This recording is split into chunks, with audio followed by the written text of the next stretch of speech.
Good morning, y'all. It's a beautiful day out, so I figured I would just record my intro right here.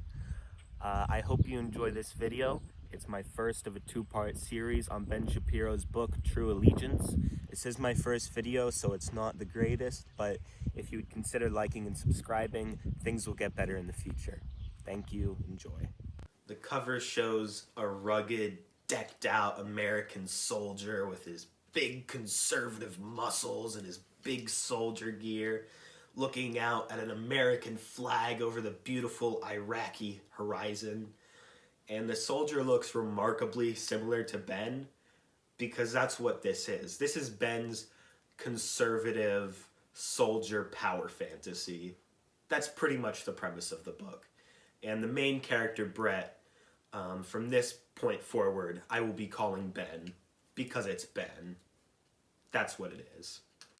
One of the first reviews, whenever you open up the book and look at, his conservative accolades praising his book, says, Ben Shapiro's strong, elegant writing moves from journalism to fiction with grace and impact.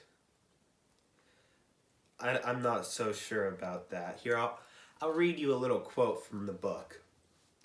She opened her mouth to scream and realized that she was already screaming so hard no sound was emerging.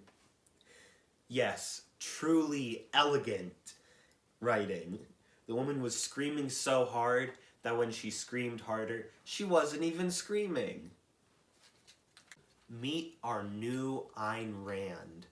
I honestly don't know if I can insult this novel more than this single quote already does, but it's completely accurate in terms of abandoning all narrative and plot structure for long political rants that are upwards of 70 pages long, completely destroying any momentum the book had, which is very little.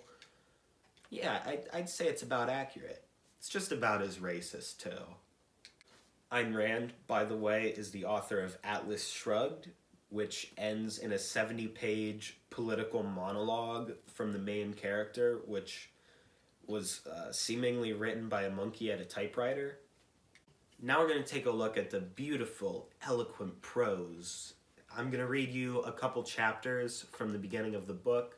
I'm going to read you a couple excerpts from that, but from then on, I'm going to save your time and sanity and just run through the plot of the book a bit quicker. Similarly to Ayn Rand, Ben has a big habit of telling us what's happening and telling us exactly how we should feel about it instead of showing us what's happening and telling us how the characters feel about it, which makes it really easy for you to digest the propaganda in it. You don't have to do much thinking.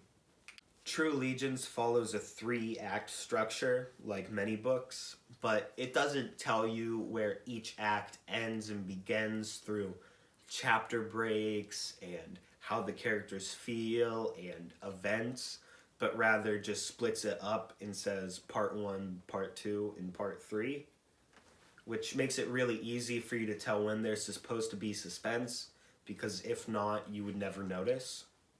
The first couple chapters show us our main character, Brett Hawthorne, which from this point forward, again, I will be calling Ben, because that's what it is, a self-insert power fantasy character.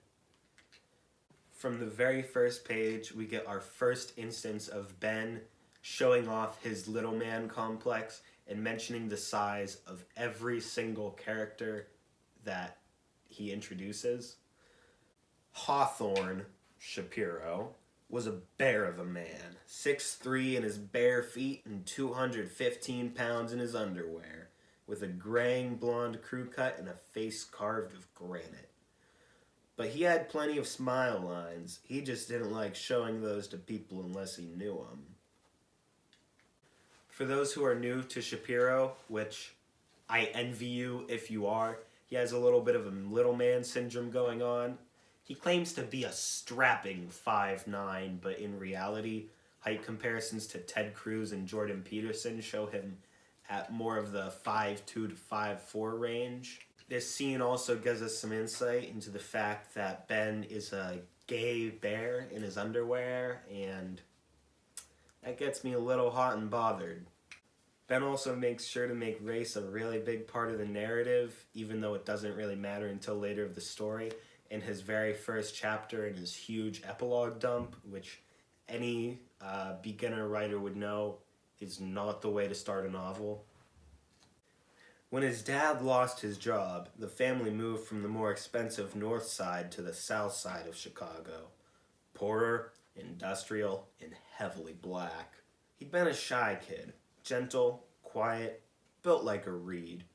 But he learned one skill pretty quickly at Thomas Edison High School: how to talk his way out of a bad situation. That he learned from Derek. Derek is Ben's token black friend, who I was also going to replace the name of with one of Ben's token black friends, but the only black friend any conservative commentators seem to have is Candace Owens, so I'm not going to misgender him. So, on the second day of school, Brett was sitting by himself at lunch. He wasn't one of the Irish kids, and he wasn't one of the Italian kids, so he couldn't fit into any of those cliques.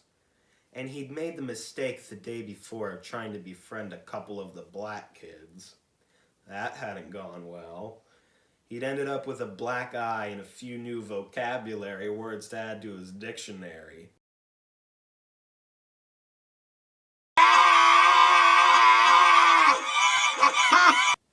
I'm gonna cut that. This is only the first of a few sad excuses for comedic effect in his book. Oh, also gotta love how Ben can't help but paint every single black person in this book as a vicious thug or criminal. And he really makes sure to let you know that, because there's not a single innocent black character in this book except for Derek. Damn it. There's a particularly worrying racial aspect to this book much later in the story, but we'll get into that a little bit later whenever it becomes more important. Ben first meets Derek whenever he gets into a fight with a big black kid at school named Yard. Just Yard. It's one of those characters which never exists in real life, who they only call a name, like Hector Zeroni being called Zero in Holes. Standing above him, glaring at him, was a behemoth, a black kid named Yard. Nobody knew his real name. Everybody just called him Yard because he played on the high school football team. Stood 6'5", clocked in at a solid 280 pounds. So he's, a little bit bigger than Ben. And looked like he was headed straight for a lifetime of prison workout. If you liked that scene, you're gonna love the next scene where Ben just throws around the N-word like Dave Chappelle for emphasis. Although most of the instances where he says it can be completely avoided, he only even needs to write it once. It seems like he just had a lot of fun writing down the N-word. Then Yard mumbles something in his face. "What?" says Ben. "I said," Yard growled. "Did you just call me neighbor?" "Because I just heard you call me neighbor." The entire room turned to watch the impending carnage. Yard's hand came down on Brett's shoulder, heavy as doom. Brett could feel his bowels begin to give way when a smallish hand emerged on Yard's shoulder.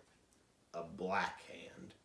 Yard swiveled ponderously to face down the person connected with the hand. A small person, Swim, wearing glasses and a large smile across his face. "Yard, man," he said. "He didn't call you neighbor." "What are you talking about, Derek?" rumbled Yard. "It was me, man. I called you neighbor." Yard looked puzzled. "No," he said slowly. "It was the white boy." Moving forward, Ben explains how he met his beautiful wife, Ellen, who he has a very awkward conversation with while he's taking a break at military school. I don't think Ben has ever talked to a single woman in his life besides his wife, who, by the way, is a doctor. So it comes off feeling like she's a robot or a girl in like an 80s teen romance movie. And what if I do drive them all away? What if I was the last man on earth standing right here at this shop?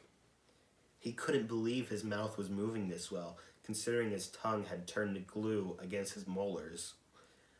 Would you like me to do the honor of letting me take you for a walk along the pier?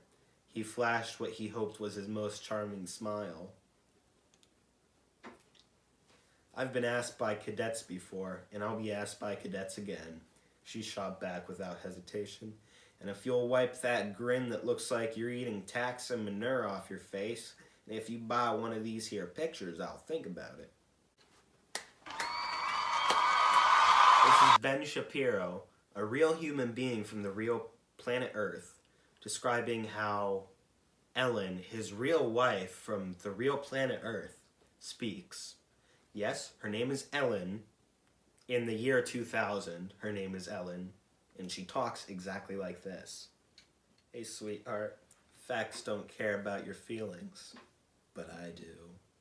After having a huge mental breakdown, Ben is deemed unfit to have children and is sent back to Afghanistan. But after a while, he grows increasingly homesick and he misses his beautiful wife, who's a doctor.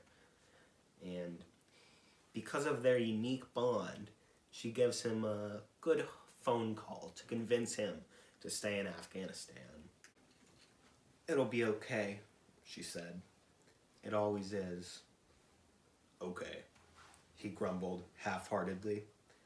But let's keep thinking about it. Take a bullet for you, babe, she said. Take a bullet for you, sweetheart, he replied, their usual sign-off. Hey everybody, thank you for watching the video. This is the first of a two-part series on Ben Shapiro's book, True Allegiance. Again, this is also my first video, but thank you so much to my editor, Kamikaze Communist. You can find a link to his channel in the description. If you would consider subscribing to him as well, that would be greatly appreciated. Again, thank you for watching the video. This is the second of a two-part series. The second video should be coming out in about 2 weeks. I have another video scheduled before that. But thank you very much, and bye.